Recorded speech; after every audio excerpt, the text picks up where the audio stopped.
السلام عليكم ورحمة الله وبركاته. بالنسبة لمستوى الثالث إعدادي أقترح عليكم exercice sur les groupes sanguins.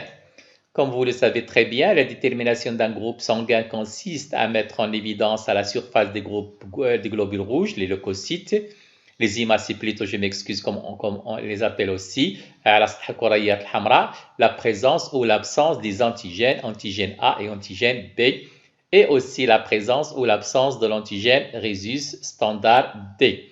Pour cela, on va utiliser les sérums tests, sérum anti-A, sérum anti-B et sérum anti-D.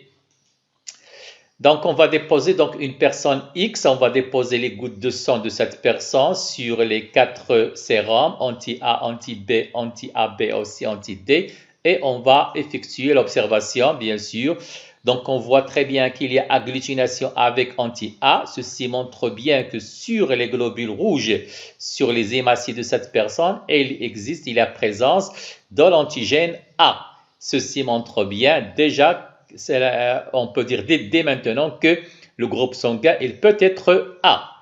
Voilà, c'est une hypothèse. On va continuer. Donc, avec anti-B, il n'y a pas d'agglutination. Donc, sur les globules rouges, il n'y a pas d'antigène B. Donc, ceci montre bien, déjà dès maintenant, on peut confirmer que le groupe sanguin de cette personne, c'est le groupe A.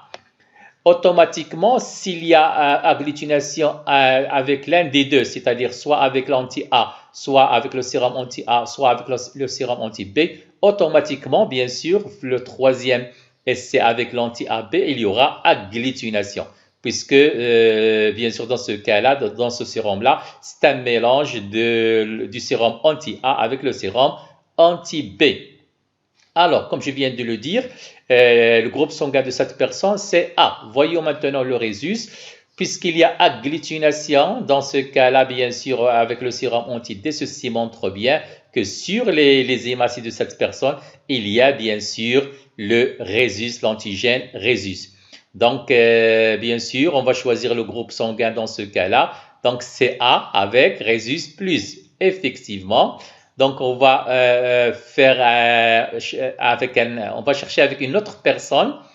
Voyez, c'est un cas particulier. On va agglutination dans les 4 cas, avec anti-A, sérum anti-B, bien sûr avec sérum anti-AB et aussi avec sérum anti-D.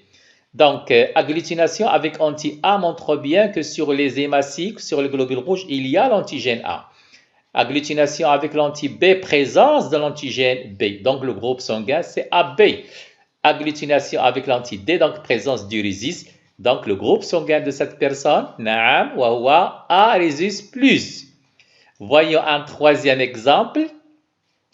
Agglutination avec anti-A, pas d'agglutination avec anti-B, agglutination bien sûr avec anti-AB, pas d'agglutination avec l'anti-D. Donc, c'est A rhésus moins. Voilà. Un quatrième exemple, voilà, c'est un cas particulier aussi, pas d'agglutination dans les 4 cas avec le sérum anti-A, sérum anti-B, sérum anti-AB aussi, sérum anti-D, donc le groupe sanguin.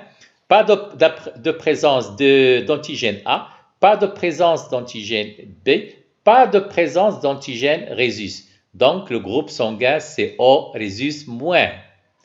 Un dernier exemple, voilà. Donc, agglutination avec l'anti-B, donc présence de l'antigène B. Pas d'agglutination avec l'anti-D, donc absence du rhésus. Donc, le groupe sanguin, c'est B, rhésus moins. Voilà. Un dernier exemple. Voilà, dans ce cas-là, bien sûr, vous pouvez bien sûr déterminer vous-même le groupe sanguin de cette personne, puisqu'il y a agglutination avec l'anti-B, donc présence de l'antigène B.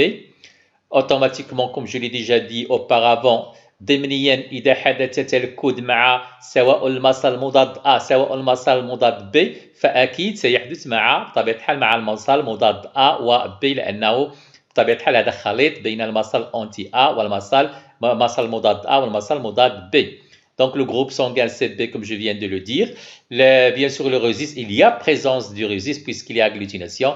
Donc c'est B rhésus plus. Merci et bon courage.